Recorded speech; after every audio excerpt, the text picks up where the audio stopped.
My name's Alec Blanchard. I'm married to Anne. I'm Anne Blanchard and the Bowthorpe oak is on our farm. So therefore I'm the owner of the tree. Responsibility of the tree, I think, is down to nature. My name is Richard Blanchard. My parents are Anne and Alec Blanchard. I'm the father of 3 children and this is the family pet. My name is Rebecca, I'm 15 years old and I'm the eldest grandchild. My name is Josh, I'm 13. I think the tree looks good from here. Take a look inside. My name's Sophie, I'm 9 years old and the tree that we're standing in, my grandma and granddad own it. This is Gypsy and my name is Emma. I'm 11 years old and my sister is Sophie. My name's Nick and I'm 7 years old. My name is George, I'm 11 years old and I'm Nick's brother. My name's Harriet, I'm 3. I'm the youngest. The Bowthorpe oak has been playground, hunt venue and family tree for 3 generations of the Blanchard family in Lincolnshire. Occupying the weather-beaten high ground to the east of the village of Bourne, the tree has withstood 1,000 years of the British climate.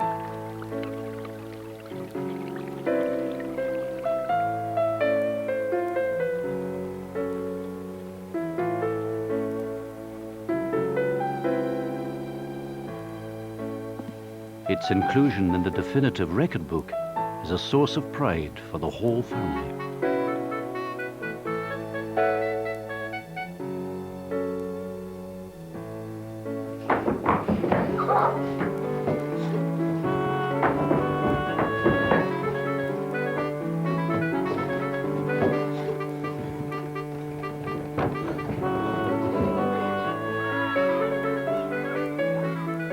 I think it's an absolutely incredible tree.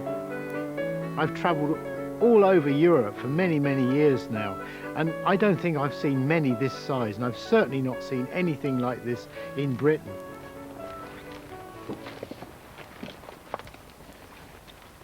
What's exciting about this tree is its remarkable health for its remarkable age and, of course, the size of it. This is going to be a really big one. This is going to be over 400, you know. Great. At least 400.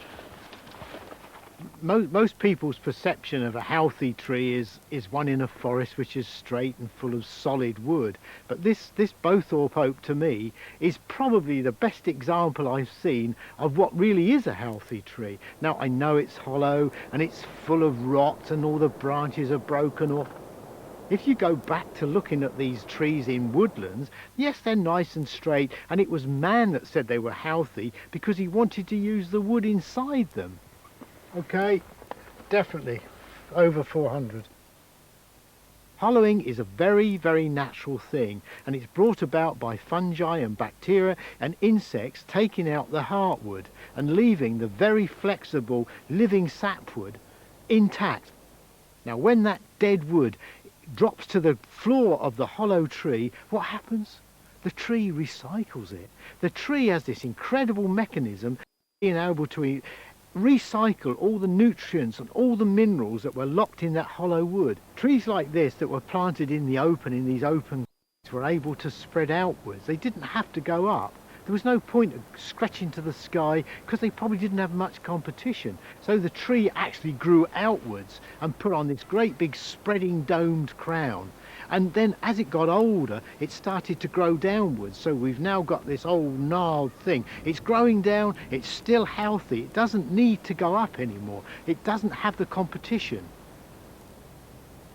Early in the last century, farmers subdivided the tree, the upper part being used as a pigeon loft, with the lower part reserved for young cattle. Today, as spring becomes summer, it's the turn of the farmyard geese to take up their tenancy.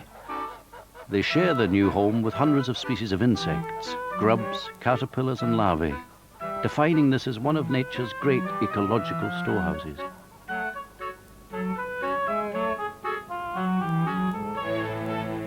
Despite its great age, the tree cannot be dismissed as a geriatric. Whilst its crown size may be reducing, it grows old gracefully, and with each new calendar continues to produce acorns.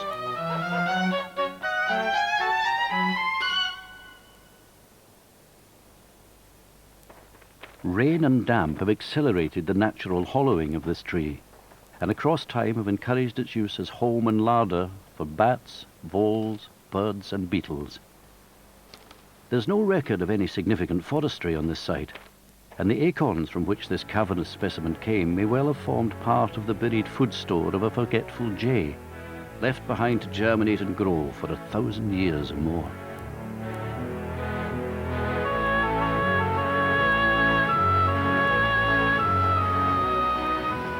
It must have been a working tree, because the further you go back in history, all the old trees of Europe had to work for a living.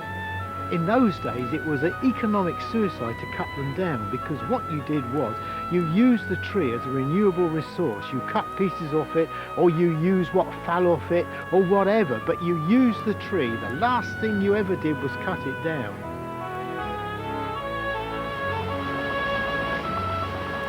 This land has been actively farmed since the Middle Ages, and it was back in 1768 that the tree's potential as an annex to the farmhouse was first appreciated.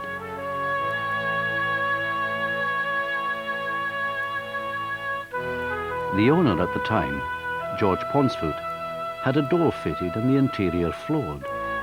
Not content with this, Ponsfoot later nailed benches round its interior and added a dining table where he recorded in his diary, 12 persons have dined with ease. Well, this might be a tree, but it's also a room. It's enormous in here. Incredible. Look at this cavern. I can look up to the sky and see the leaves in the top there. Lovely. And it's full of cobwebs. There's writing all over here. Some of these things on the wall here are obviously been carved by proper carvers. There's one here, 1794. Obviously been a very historic place for people to come and maybe hold meetings and things. I can imagine how this has been hollowed out over the centuries. There's birds' nests up there. I found some bat droppings. It's just this great huge tenement of living things.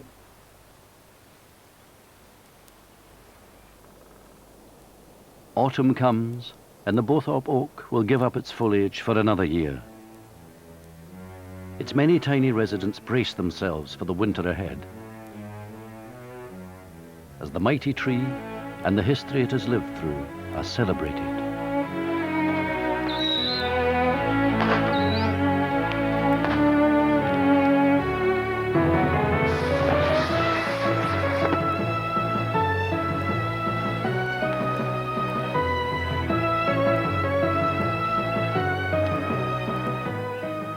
And there are more Tall Tales next week at the same time, when we rub noses with the handkerchief tree.